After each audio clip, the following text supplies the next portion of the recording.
하나님의 말씀 요나서 1장입니다.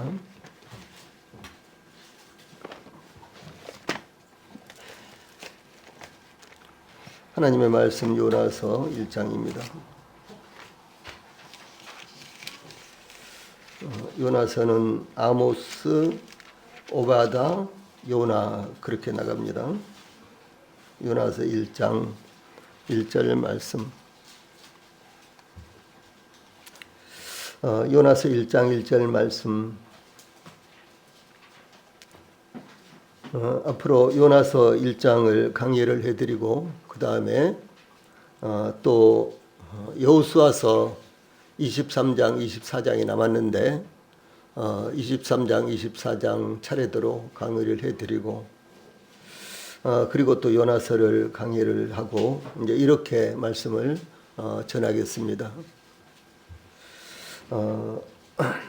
요나서를 통해서 오늘날 저희들의 상황과 여러 가지로 이 비슷한 이와 같은 모습을 저희들이 보게 되고 또 아울러 저희들의 신앙과도 대비가 되는 이와 같은 모습을 보시게 될 것입니다. 그러므로 우리 성도님들이 마음을 열고 요나서 강의할 때 말씀을 잘 받으시기를 바랍니다. 요나서 1장 1절. 여호와의 말씀이 아미떼의 아들 요나에게 임하니라 이르시되. 아멘. 자, 앞에 보시고 같이 한번 읽겠습니다. 시작. 여호와의 말씀이 아미떼의 아들 요나에게 임하니라 이르시되. 예, 이와 같이 요나서 1장 1절을 읽었는데 오늘은 요나서의 전체의 요나서 전체가 어떤 말씀이고 어떤 교훈이 있는가, 그래서 서론적인 부분에 대해서 우리가 살펴보는 시간을 갖겠습니다. 요나서 1장 1절을 통해서 오늘은 하나님의 말씀이 임할 때, 하나님의 말씀이 임할 때 이런 주제로 말씀을 전해 드리겠습니다. 요나서는 이 선지자 요나의 행적을 기록한 성경입니다. 그러나 단순히 선지자 한 사람의 행적만을 기록한 것에 그친 것이 아니라 하나님께서 요나서를 통해 모든 시대에 모든 세대에 하나님의 백성들에게 말씀하시는 것이 담겨 있는 성경입니다. 요나서는 이 선지자 요나의 행적에 대한 기록인데 요나가 요나서를 기록하였다는 직접적인 증거는 나타나지 않습니다. 다시 말해서 요나서 안에는 요나가 요나서를 기록했다는 이와 같은 증거가 없습니다.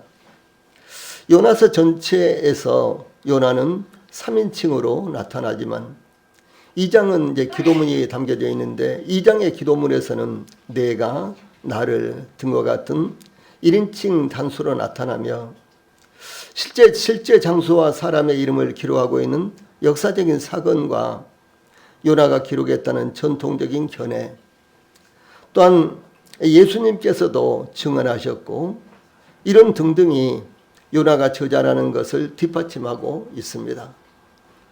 다시 말하면은 이 요나서 안에는 요나가 요나서를 기록했다라는 이와 같은 내용은 없지만 그러나 역사적인 증거들 그리고 예수님께서도 요나서를 인용한 점들, 이런 점들로 봐서 요나서는 요나가 기록했다라고 일반적으로 받아들여지고 있다라고 하는 것입니다.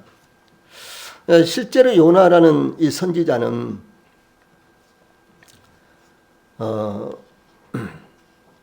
이 갈릴리 출신의 선지자로서 북왕국 여로보암 2세 때 활동했던 아미떼의 아들입니다. 그러니까 북왕국을 창건한 왕이 여로보암이에요. 그런데 이 요나가 활동하던 그 당시의 왕도 여로보암입니다. 그래서 편의상 그 왕을 가리켜서 여로보암 2세 이렇게 부릅니다. 이 북왕국 이스라엘 왕 여호아스 아들인 여로보암 2세는 북왕국에서 제13대 왕으로 약 41년 동안 통치를 했습니다. 이 여로보암 2세가 통치할 때 북왕국 이스라엘은 황금 시대를 이루었으나, 그러니까 빼앗겼던 땅도 다시 회복했다든가, 아니면은 또 이웃 나라를 공격을 해서 또 땅을 확보했다든가, 이런 아주 황금 시대를 이루었습니다. 그런데 이 여로보암 2세 이후 북왕국 이스라엘은 아주 급격하게 쇠퇴하여, 이 여로보암이 이제 죽은 후에 약 31년 후에 아수르에 의해서 멸망당하고 말았습니다. 그래서 여로보암 2세 때 황금 시대를 이루었지만, 그러나 그 왕국은 오래가지 못하고 31년밖에 가지 못했다. 그래서 여로보암 2세 이후에 이제 왕들이 있었는데, 어떤 왕은 1년, 어떤 왕은 6개월, 또 제일 이제 오래 있었던 왕은 10년 정도 이렇게 왕이 있었지만, 그러나 왕국이 여로보암 2세 이후에는 급격하게 퇴락했다라고 하는 것을 말하는 것입니다.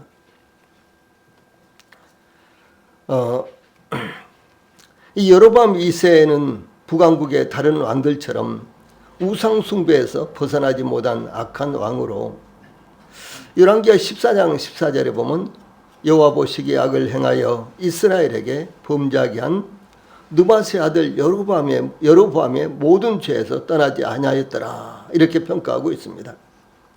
또한 여로보암 2세와 선지자 요나와의 관계는 이스라엘의 하나님 여호와께서 그의 종 가드헤벨 아미떼의 아들 선지자 요나를 통하여 하신 말씀과 같이 여로보암이 이스라엘 영토를 회복하되 하맛 어구에서부터 아라바 바다까지 하였으니 라고요.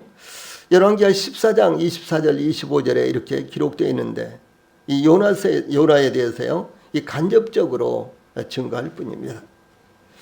그러니까 요나서를 제외하고는 구약 성경에서 요나라는 이름이 여기 한 군데밖에 안 나와요. 다른 곳에는 나오지 않습니다.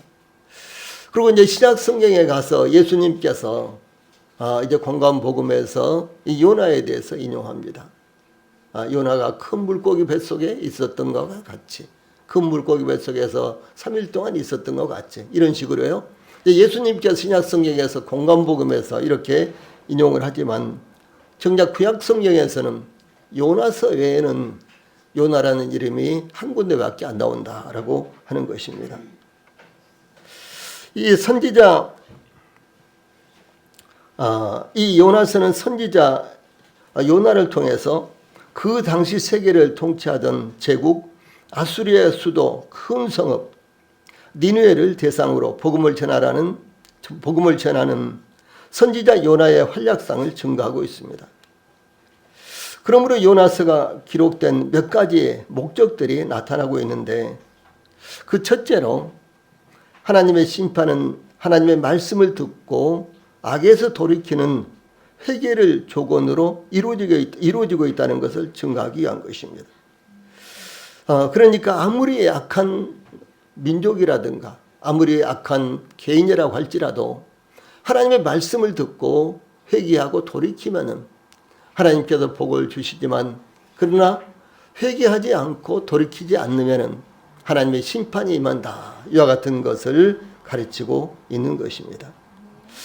하나님께서 선지자 예레미야를 통해서 예레미야 18장 11절에 그러므로 이제 너는 유다 사람들과 예루살렘 주민들에게 말하여 이르기를, 여호와의 말씀에 보라, 내가 너희에게 재앙을 내리며 계책을 세워 너희를 치려하노니 너희는 각기 악한 길에서 돌이키며 너희의 길과 행위를 아름답게 하라 하셨다라, 이렇게 증가하고 있습니다. 그 당시에 남왕국 유다는, 예레미야 당시에 남왕국 유다는 이제 마지막 시대였습니다. 그리고 극도로 부패한 나라였습니다. 그때 선지자 예레미야를 통해서 하나님께서 너희가 악에서 떠나서 돌이키면은 복을 받지만 그렇지 않으면 심판을 받는다, 이렇게 하나님께서 말씀을 하셨습니다. 또한 선지자 에스겔을 통해서도, 자, 위에 있는 말씀 같이 읽어봅시다. 시작. 너는 그들에게 말하라. 주 여호와의 말씀이니라. 나의 삶을 두고 맹세하노니 나는 악인이 죽는 것을 기뻐하지 아니하고 악인이 그 길에서 돌이켜 떠나 사는 것을 기뻐하노라. 이스라엘 족속아 돌이키고 돌이키라.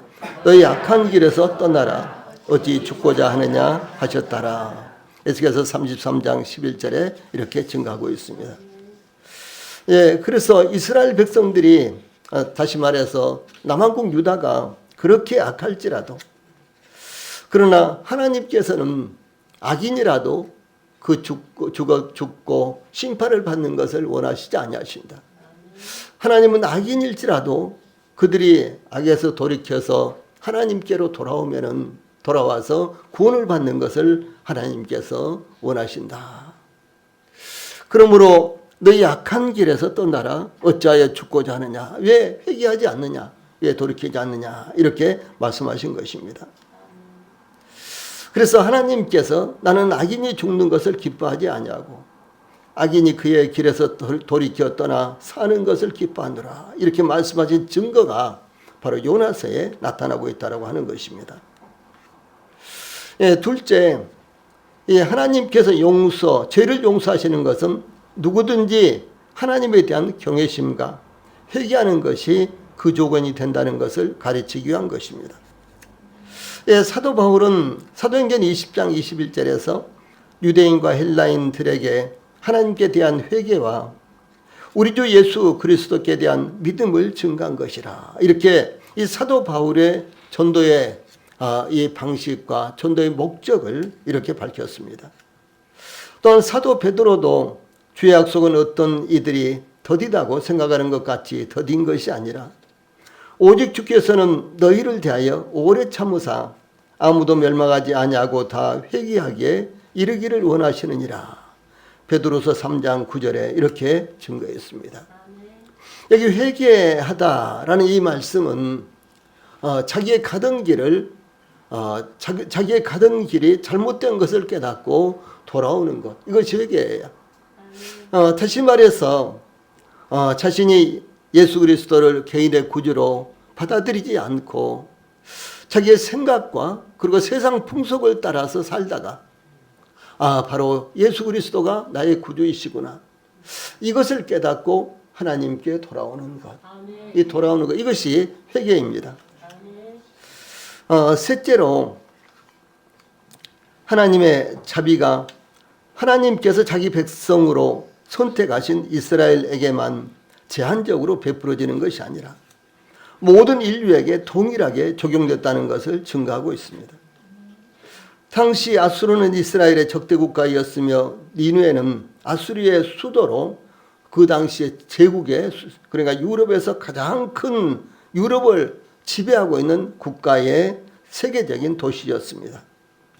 그러나 하나님께서는 니느웨를 구원하시기 위해서 선지자 요나를 파송하셨습니다.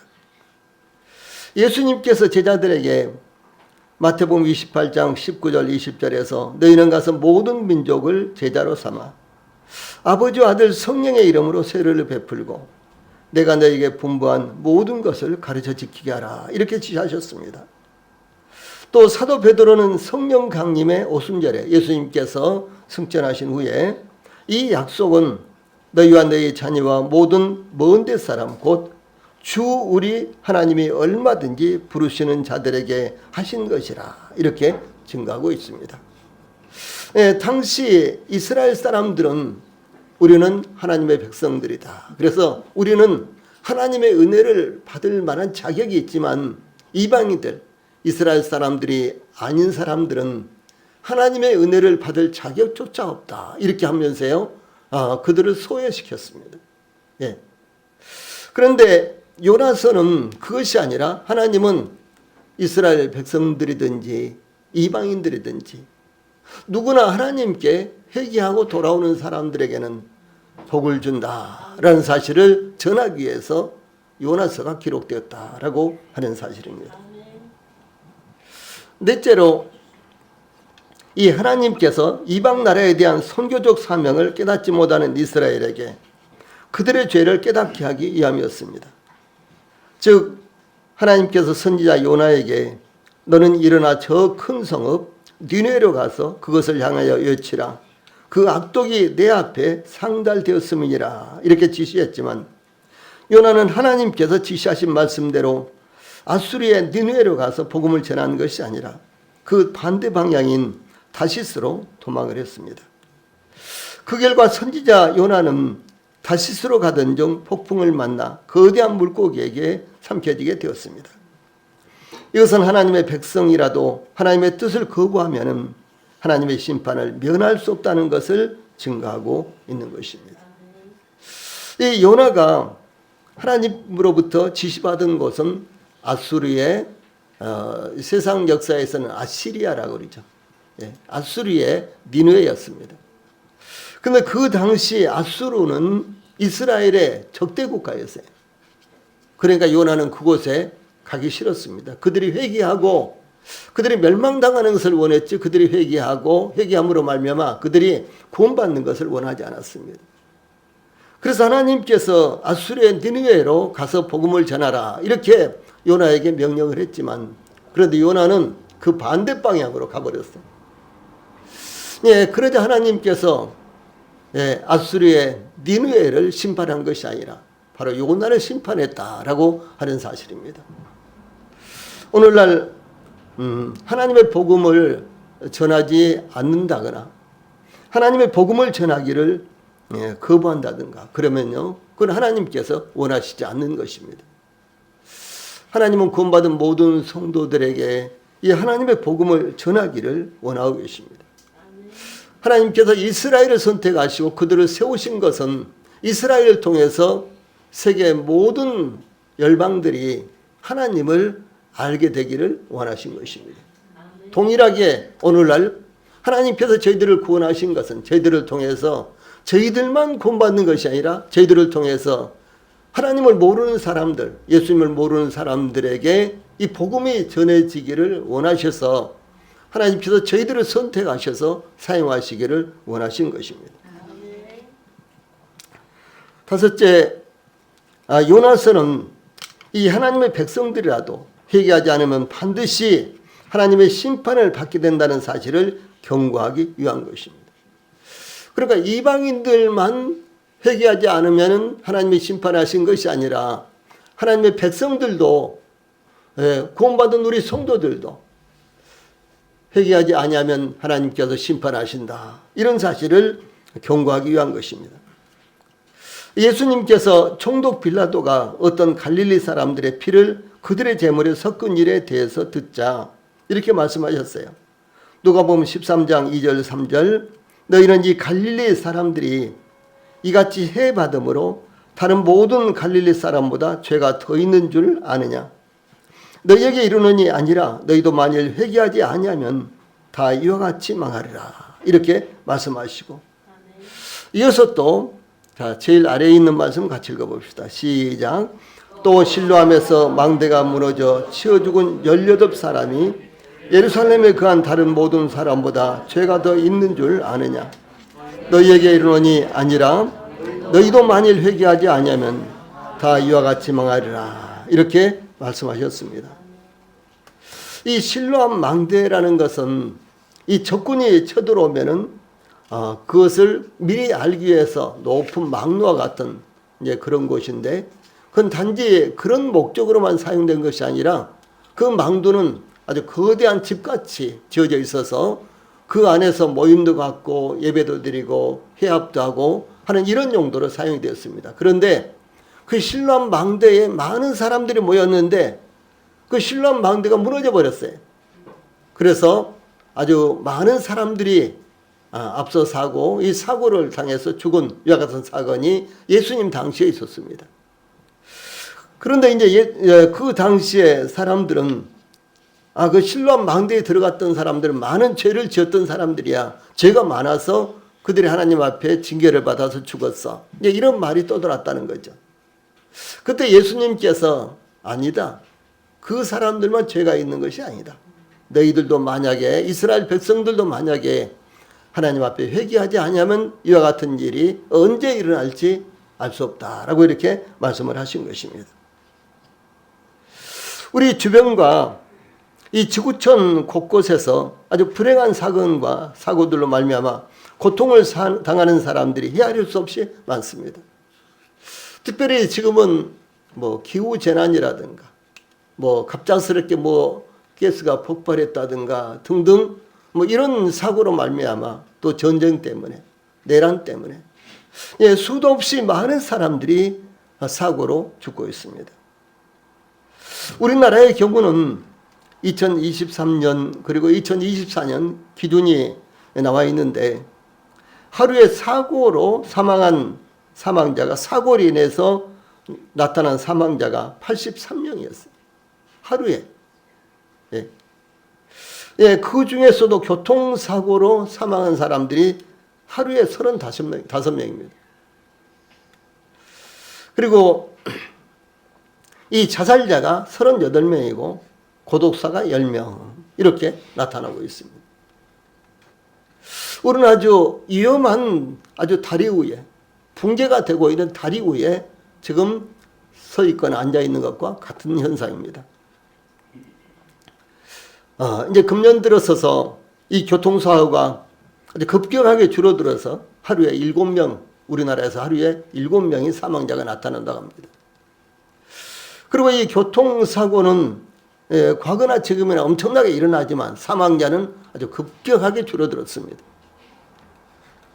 그러나 이런 수치가 남의 일이 아니다라는 것을 주 예수님께서 저희들에게 말씀하신 것이고 또 뿐만 아니라 요나서는 저희들에게 가르쳐주고 있는 것입니다. 요나서는 선지자 요나를 통해서 아수리의 느느웨를 구원하시려는 하나님의 사랑이 나타나고 있습니다. 그 당시에 하나님의 백성으로 선택받은 이스라엘은 온 세계에 비춰야 하는 하나님의 사랑과 진리의 빛을 차단하려는 어리석음을 범하고 있었습니다. 오늘날 우리 성도들도 우리가 바로 세상의 빛이요 세상의 소금으로서 예수 믿는 사람들이 그렇구나 라는 이와 같은 간증을 나타내야 되고 또 뿐만 아니라 세상에 믿지 않은 사람들이 저희들을 보고 예수 믿는 사람들은 역시 달라. 예수님을 믿어야 되겠구나 라는 이런 마음을 가지도록 저희들 자신들이 전도가 돼야 되는 거예요. 저희들 자신들이 빛과 소금의 역할을 해야 되는 것입니다. 그런데 이스라엘 백성들은 이방인들에게 자신들이 하나님의 백성이라는 것, 이와 같은 것들을 오히려 드러내지 못한 것입니다. 이스라엘 백성들은 이방 민족들을 원수로 생각했으며 그들의 멸망을 필연적인 것으로 생각하므로 그들을 불쌍히 여기지도 않았고 또한 그들에게 구원의 복음을 전하려고 시도하지도 않았습니다. 이런 상황에서 하나님은 이스라엘이 가지고 있었던 우월의식을 철저히 부정하시고 온 인류에 대한 사랑과 자비를 나타내신 것입니다. 특히 하나님은 요나서를 통해서 보편적인 법칙을 가지신 분이라는 것을 증거하셨습니다. 그러니까 하나님의 백성들만 예외가 아니다. 이와 같은 것을 하나님께서 말씀하신 것입니다. 하나님께서 선지자 요나의 출생지인 이스라엘의 스불론 땅이나 바닷속이나 아수리의 니느웨나 한결같은 하나님이시며 그러니까 하나님은 어디서도 동일한 원칙을 가진 하나님이시다라고 하는 것입니다. 또한 동일한 차원에서 모든 사람들을 다스린다는 것을 증거하신 것입니다. 그러므로 니느웨 성의 악독이 하나님 앞에 상달되어 멸망의 위기에 처했지만 그들도 이스라엘과 동일하게 회개함으로 구원을 받을 수 있다는 것을 증거하신 것입니다. 그러므로 요나서는 이스라엘이 모든 민족을 향해 하나님의 구원의 복음을 선포할 책임이 있으며 선지자 요나가 보는 관점에 따라서 복음을 전한다거나 배제하는 것은 합당하지 않다는 것을 교훈하는 것입니다. 그러므로 요나서는 모든 사람들 즉 모든 국가와 모든 민족에게 복음을 전할 것을 전하고 있습니다. 그러나 예수님의 제자들은 이방인들에게 복음을 전하는 것에 대해서 마음을 열지 못하고 있었던 것입니다. 이 사도 베드로가 요빠라는 그 해변에 있는 무두장이 피역 가공사입니다. 이 무두장이 시몬의 집에서 제6시 기도 시간에 지붕에 올라가 기도를 하는데 사도행전 10장 11절 12절에 보면 하늘이 열리며 한 그릇이 내려오는 것을 보니 큰 보자기 같고 네 귀를 메어 땅에 들이웠더라. 그 안에는 땅에 있는 각종 네 발 가진 짐승과 기는 것과 공중에 나는 것들이 있었습니다. 이런 환상을 보았어요. 그때 하늘에서 베드로야 일어나 잡아먹어라. 이렇게 이제 말씀이 임했는데 베드로는 주여 그럴 수 없나이다. 속되고 깨끗하지 아니한 것을 내가 결코 먹지 아니하이나이다. 이렇게 대답을 했습니다. 그때 또다시 하나님께서 깨끗하게 하신 것을 내가 속되다 하지 말라. 이런 말씀이 임했습니다. 베드로는 도대체 그 환상이 무슨 뜻인지 이렇게 생각하고 있을 때예요. 이 가이사라는 이와 같은 지역의 백부장 고넬료가, 그러니까 로마의 이 군대 장관 백부장 고넬료가 보낸 사람들이 베드로가 유숙하는 집에 도착했습니다. 베드로는 그 사람들을 따라서 고넬료의 집에 가서 복음을 전파할 때에 성령님이 복음을 듣는 모든 사람에게 임했습니다. 그러나 베드로라든가 예루살렘에서 복음을 들은 사람들에게 성령이 임했는데 똑같은 그런 모습이 이방인에게도 임했다라고 하는 사실입니다. 이런 사건을 이제 경험을 하고 베드로가 예루살렘 교회에 돌아와서 이 사건에 대해서 보고를 하는데 이렇게 했어요. 그런즉 하나님이 우리가 주 예수 그리스도를 믿을 때에 주신 것과 같은 선물을 그들에게도 주셨으니 내가 누구에게 하나님을 능히 맡겠느냐라고 이렇게 증거했습니다. 그러니까 그때까지도 이스라엘 사람들에게만 복음을 전해야지 이방인들에게 복음을 전하는 것은 합당치 않다. 이런 생각을 하고 있을 때였어요. 예수님께서 십자가에 못 박혀 죽으시고 장사되셨다가 3일 만에 부활하시고 그 다음에 이제 예수님께서 많은 사람들이 보는 가운데서 하늘로 승천하셨습니다. 그리고 예수님께서 승천하신 열흘 후에 성령님이 믿는 모든 사람들에게 임하셨어요.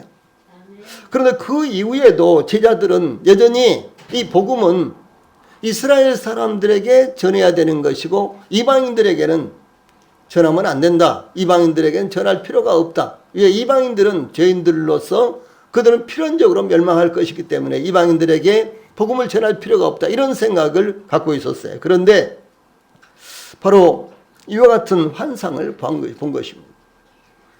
그러므로 베드로가 하늘로부터 온 그릇에 각종 네 발 가진 것 등등 이런 짐승들과 물고기들이 있는 것을 보고서요.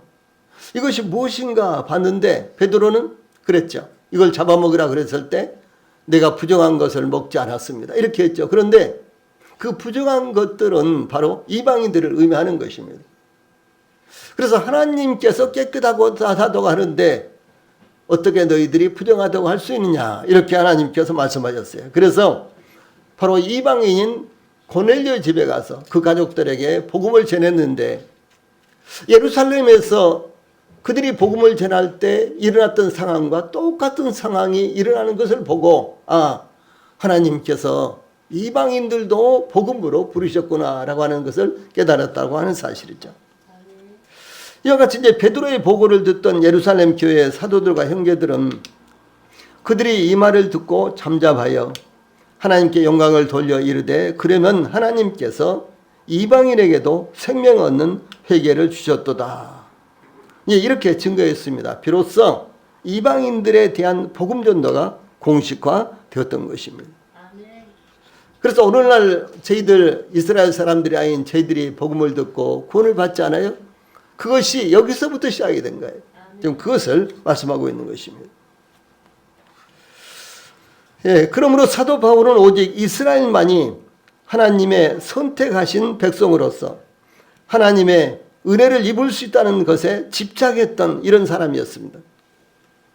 그러나 그가 다메섹에서 그러니까 성도들을 교회를 핍박하기 위해서 다메섹, 지금 시리아의 다마스커스죠. 이제 그곳으로 가고 있을 때 그 길에서 갑자기 나타나신 예수님을 만나서 그는 이방인들에게 복음을 전하는 이방인의 사도로 부르심을 받았습니다. 그는 그 후에 예루살렘뿐만 아니라 이방인에게 복음을 전하기 위해서 로마서 15장 18절 19절에서 이렇게 고백합니다. 그 일은 말과 행위로 표적과 기사와의 능력으로 성령의 능력으로 이루어졌으며 그리하여 내가 예루살렘으로부터 두루 행하여 일루리곤까지 그리스도의 복음을 편만하게 전하이노라 이렇게 증가하고 있습니다. 일루리곤은 마게도냐의 북쪽에 있는 성읍입니다. 오늘날로 말하면 터키 북쪽에 있는 이와 같은 성읍에까지, 그러니까 온 아시아에, 이곳은 무엇입니까? 모두 다 이방인들의 지역이죠. 이곳에 복음을 전했다. 그런데 이제는 하나님께서 나에게 로마에 가서 복음을 전하라고 한다 라고 이렇게 지금 고백하고 있는 것입니다. 주 예수님께서 이 선지자 요나에 대해서 이렇게 말씀하셨습니다. 자, 위에 있는 말씀 같이 읽어봅시다. 시작. 악하고 음란한 세대가 표적을 구하나 선지자 요나의 표적밖에는 보일 표적이 없느니라. 요나가 밤낮 사흘 동안 큰 물고기 뱃속에 있었던 것 같이 인자도 밤낮 사흘 동안 땅 속에 있으리라. 심판때에 니느웨 사람들이 일어나 이 세대 사람을 정죄하리니 이는 그들이 요나의 전도를 듣고 회개하였음이거니와 요나보다 더 큰 이가 여기 있으며, 이렇게 말씀하셨어요. 예수님은 그때의 서기관과 바리새인 중 몇 사람이 말하되 선생님이여 우리에게 표적 보여주기를 원하나이다 이렇게 요청했을 때 그 표적은 선지자 요나의 표적밖에는 없다라고 말씀하셨습니다. 이 요나의 표적은 요나가 밤낮 사흘 동안 큰 물고기 뱃속에 있었던 것으로 인자도 밤낮 사흘 동안 땅속에 있으리라 라는 것이었습니다. 이것은 예수님께서 십자가에 못 박혀 죽음을 당하시고 장사되지만 3일 후에 다시 살아나실 것을 예고하신 것이었습니다. 그러나 이와 같은 표적이 없었어도 니네 사람들은 요나의 전도를 듣고 회개하였지만 선자 요나보다 더 큰 이신 예수님의 전도를 듣고도 회개하지 않는 무리들에게 그 심판이 더 참혹하게 될 것이다 라고 이렇게 말씀하신 것입니다. 여기 본문은 우리가 읽었던 대로 여호와의 말씀이 아미떼의 아들 요나에게 임하니라 이르시되 라고 이렇게 증거하고 있습니다. 하나님의 말씀이 선지자 요나에게 임함으로 선지자 요나가 하나님의 부르심을 받은 것이 묘사되고 있습니다. 이 원어에서는, 그러니까 구약 성경은 히브리어로 기록됐죠. 제일 앞에 이 와우라는 단어가 있는데요. 그러니까 우리말은 여호와의 말씀이 이렇게 되어 있는데 원어에서는 와우 여호와의 말씀이 이렇게 되어 있다는 거죠. 그런데 이 와우라는 단어는 이제는 now 혹은 그러므로 therefore 이렇게 되어 있습니다. 그래서 이것은 이미 지난 역사이지만 모세오경을 비롯하여 요수아, 사사기, 사무엘상하, 열왕기상하에 이르기까지 다른 모든 성경들과 연결되어 있다는 것을 의미합니다. 그러나 요나서는 아주 짧은 성경입니다. 그렇지만은 요나서는 그 앞이나 뒤에 있는 다른 성경들과 이어져 있다라는 것을 이렇게 말씀하고 있는 것입니다. 에스라서는 그리고 바사왕 고레스 온년에 이렇게 시작하고 있습니다. 그런데 우리말로 번역은 그리고를 생략을 했어요. 그냥 바사왕 고레스 온년에, 에스라서 1장 1절에 보면요, 바사왕 고레스 원년에 이렇게 이제 되어 있습니다. 그런데 이것은 이 그리고라는 이와 같은 단어를요 생략을 한 것입니다. 그래서 이것은 바벨론 포로 이전의 역사뿐만 아니라 그 후의 역사와도 연결짓고 있는 것을 의미합니다. 또한 선지자들도 이런 표현법을 사용을 했는데 예를 들어서 에스겔서는요 에스겔 자신의 상황을 제일 먼저 그리고가 나오는데 동일하게 우리말 성경은 이것을 생략을 했습니다. 그리고 제30년 4월 5일에 내가 그발강가 사로잡힌 자 중에 있더니 하늘이 열리며 하나님의 이상이 내게 보이시니 이렇게 이제 기록하고 있는데 그리고가 있다는 것은 그 앞에 어떤 사건이나 어떤 말씀이 있었다라고 하는 것을 전제하는 것입니다. 그리고 그것뿐만 아니라 이후에도 계속된다라는 것을 말씀하는 것입니다. 그래서 자신의 예언이 에스겔은 다른 선지자들과 또한 하나님의 백성들의 역사와 연결되었다는 것을 이와 같이 표현한 것입니다. 이와 같이 요나서의 첫 단어인 그리고는 하나님의 구원의 역사와 이어주며 하나님의 계시와도 이어주므로 하나님께서 행하신 일들과 말씀들의 역사를 한 맥락으로 통일시켜주며 성경의 각권들을 하나의 신성한 책으로 묶여주는 것입니다. 구약성경은 39권입니다. 그런데 이것이 낱낱이 제각기 다른 이와 같은 의미들, 다른 주장들을 하고 있는 것이 아니라 구약성경 39권이 마치 한 권의 책인 것처럼 이렇게 묶어주고 있는 의미다라고 하는 것입니다. 요나서가 여호와의 말씀이 아미떼의 아들 요나에게 임하니라 이렇게 시작되고 있는 것은 이 선지서들의 첫머리에 주로 사용되는 표현으로 요나서가 하나님께로부터 온 계시라는 것을 전제하는 것입니다. 그러므로 이 선지자들의 예언은 왕이나 어떤 권세 있는 자나 학자의 말이 아니라 하나님의 계시라는 것을 의미하는 것입니다. 다른 말로 한다면 인간의 어떤 사색이나 생각에서 연구에서 나온 말씀이 아니고 하나님께서 계시하신 말씀이다라고 하는 것입니다. 이 세상에서 어떤 위대한 왕이나 학자들의 예언이나 가르침이나 연설과는 근원이 다른 하나님의 말씀이라는 것을 강조하기 위해서 전제된 것입니다. 그러므로 성경을 하나님의 말씀으로 받지 않으면 성경을 통해서 오는 유익은 아무것도 없습니다. 물론 성경이 세계적인 베스트셀러로서 1세기 이상 계속되고 있습니다. 지금도 계속해서 성경은 전 세계에서 가장 많이 출판되고 가장 많이 팔리는 베스트셀러입니다. 그러므로 성경을 읽으면 유익한 점이 많습니다. 그러나 그것은 다른 책에서도 얻을 수 있는 유익한 점들입니다. 다만 성경이 하나님의 말씀이다 라는 사실을 전제하고 받아들이지 않으면 다른 책을 읽는 것과 별로 다를 것이 없다라고 하는 사실이죠. 네. 그래서 성경을 하나님의 말씀이다 라는 전제하에 그런 믿음 하에 성경을 읽고 말씀을 받으면 그것이 여러분들에게 생명이 되고 여러분들의 인생을 변화시키는 놀라운 역사가 일어날 수 있도록 하는 것입니다. 여기 여호와의 말씀이라는 말이 나오는데요. 이 여호와의 말씀은 하나님의 말씀이라는 뜻입니다. 이것은 세상에 있는 그 어떤 단순한 소리와 말, 언어들과는 비교할 수 없다라고 하는 것을 말하는 것입니다. 여호와의 말씀은 우주와 천지와 존재하는 모든 피조물들을 창조하는 말씀이에요. 그래서 창세기 1장 1절에도 태초에 하나님이 천지를 창조하시니라 그랬고요. 빛을 창조하실 때도 하나님께서 말씀으로 빛이 있으라 이렇게 하셨죠. 예. 요한복음 1장 1절로 3절에서는 이제 태초부터 있는 이 계신 말씀이 바로 이제 천지를 창조하셨다. 이 창조의 근원이다. 이렇게 말씀하고 있습니다. 그러므로 여호와의 말씀은 우주와 천지와 존재하는 모든 피조물들을 창조하는 말씀이며 그 어떤 권위로도 깨뜨릴 수 없는 절대적인 지위를 가졌으며 살아있고 언제나 존재하는 말씀으로서 그 말씀을 받는 모든 사람들에게 생명을 주고 삶을 인도하는 하나님의 능력의 말씀입니다.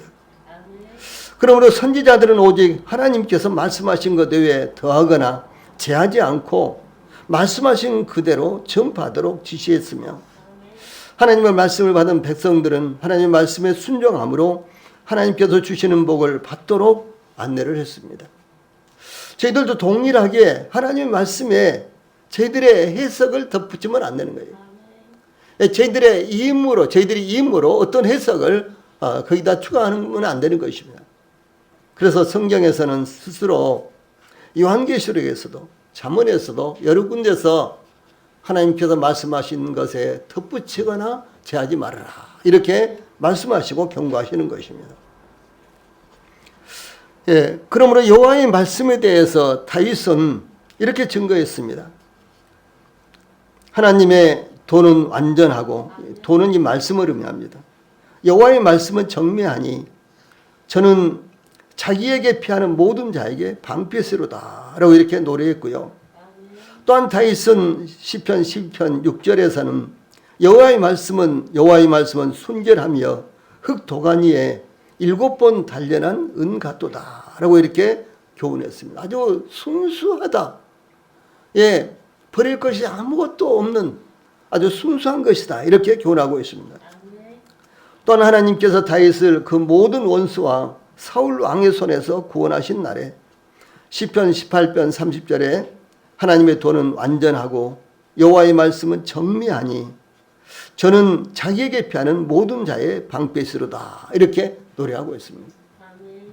이 세상에서 다양한 이와 같은 연구들, 학문들 이와 같은 것들은 그 시대에는 진리처럼 이렇게 이제 선전되고 보이지만은 그러나 세월이 흐르면은 그것이 변경되고 또 새로운 것들이 발견되고 그렇지 않습니까?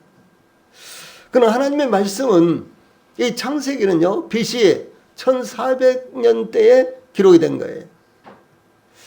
예, 그리고 이 신약 성경은 AD 1세기에 기록된 것입니다. 그러므로 창세기가 기록된 것은 지금으로부터 3500년 전에 기록된 것입니다. 그런데도 불구하고 창세기에 기록된 이 말씀은 생명의 말씀이고요. 유일한 하나님의 말씀이 되는 것입니다. 그래서 다윗은 하나님의 말씀의 위대함과 그 정밀함과 능력에 대해서 이렇게 노래를 했던 것입니다. 우리가 구원받지 못했을 때 하나님의 말씀이 저희들에게 임함으로 우리는 거듭나게 되고 구원의 확신을 얻었습니다. 이 사도 바울은 로마 교회에 대해서 로마서 1장 7절에서 로마에 있어 하나님의 사랑하심을 입고 성도로 부르심을 입은 모든 자라고 이렇게 정의했습니다. 고린도 교회에 대해서는 고린도인은 하나님의 교회 곧 그리스도 예수 안에서 거룩하여지고 성도라 부르심을 입은 자들과 또 각처에서 우리의 주 곧 저희와 우리의 주 대신 예수 그리스도의 이름을 부르는 모든 자들이라고 이렇게 정의했습니다. 또 뿐만 아니라 로마서 1장 6절에서는 우리가 하나님의 말씀을 받음으로 예수 그리스도의 것으로 부르심을 입은 자가 된 것입니다. 또한 우리 성도들에게 있어서 하나님의 말씀이 임함으로 각각 하나님을 섬기는 일에 부르심을 받았습니다. 그러니까 하나님의 말씀이 저희들에게 임함으로 저희들이 구원을 받고 또 구원을 받은 이후에도 하나님의 말씀이 저희들에게 임함으로 우리가 어떻게 하나님을 섬길까에 대해서요 부르심을 입었다라고 하는 사실입니다. 예, 그러므로 로마서 1장 1절에서는 사도 바울이 예수 그리스도의 종 바울은 사도로 부르심을 받아 하나님의 복음을 위하여 택정함을 입었으니 라고 이렇게 증가하고 있습니다. 하나님의 부르심을 입었다. 어떻게? 하나님의 말씀이 그에게 임함으로 이렇게 부르심을 받은 것입니다. 예, 또한 로마서 12장 6절로 8절에서는 자, 파란 칸에 있는 말씀 같이 읽어봅시다. 시작. 우리에게 주신 은혜대로 받은 은사가 각각 다르니 곧 예언임은 믿음의 분수대로 혹 섬기는 일로 혹 가르치는 자면 가르치는 일로 혹 이루하는 자면 이루하는 일로 구제하는 자는 성실함으로 다스리는 자는 부지런함으로 긍휼을 베푸는 자는 즐거움으로 할 것이니라라고 이렇게 공고했습니다. 예, 그러므로 우리는 구원의 부르심을 받았고 또한 하나님을 섬기는 일로 부르심을 받았다라고 하는 것입니다. 그래서 예를 들어서 사도들 예수님의 제자들을 살펴보면요. 그들은 예수님의 부르심을 받아서 예수님의 제자가 됐습니다. 구원을 받은 것입니다. 그리고 또한 예수님의 말씀을 받아서 그들은 어떻게 하나님을 섬길 것인가 사도로서요. 그래서 베드로를 비롯해서 다른 사도들은 유대인들에게 복음을 전하는 일로 부르심을 받았고 사도 바울은 이방인들에게 복음을 전하는 일로 부르심을 받았다라고 하는 것입니다. 동일하게 저희들도 이와 같은 하나님의 말씀을 통해서 우리가 하나님을 어떻게 섬길 것인가 라는 것에 대해서 각각 부르심을 받는 것입니다.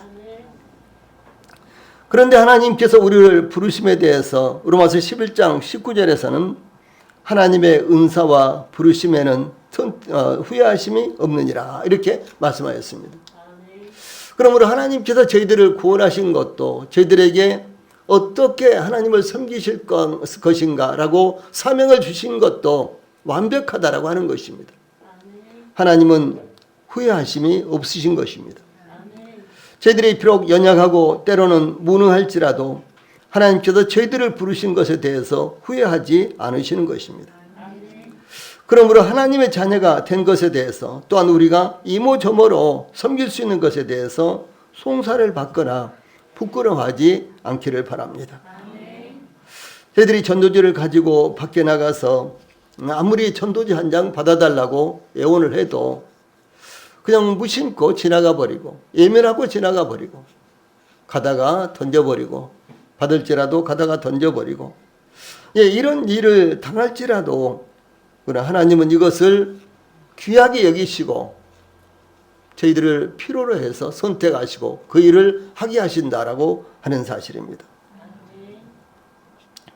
그러므로 하나님의 자녀가 된 것에 대해서 또한 우리가 이렇게 저렇게 섬길 수 있는 것에 대해서 하나님께서 저희들을 부르셨다는 사실을 우리 모든 성도들이 마음에 갖고 계시기를 바랍니다.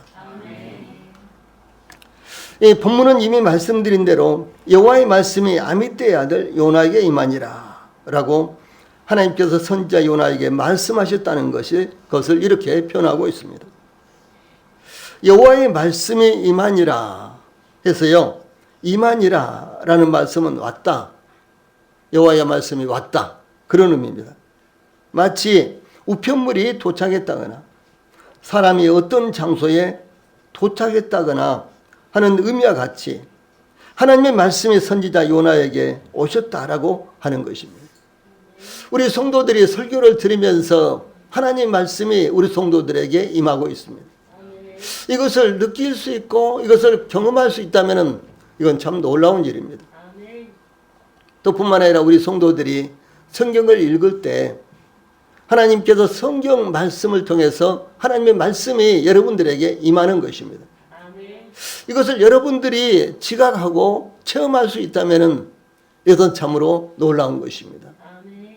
지금 요나에게 그런 상황이 지금 일어나고 있다라고 하는 것입니다. 그러므로 우리 성도들이 하나님의 말씀을 받으려고요, 간절한 마음을 가지고 있어야 되는 거예요. 하나님 말씀이 우리 성도들에게 임하기를, 우리 성도들에게 오기를 간절히 기다리는 마음을 갖고 있어야 되는 것입니다. 이와 같이 하나님의 말씀이 임함으로 하나님의 능력이 나타나며 놀라운 역사가 일어나는 것입니다. 그러면 과연 우리에게는 하나님의 말씀이 왔는가? 하나님의 말씀이 임했는가? 그리고 그 말씀은 무엇이었는가? 우리들 스스로 자문해 보아야 되는 것입니다. 찬송 부르시겠습니다.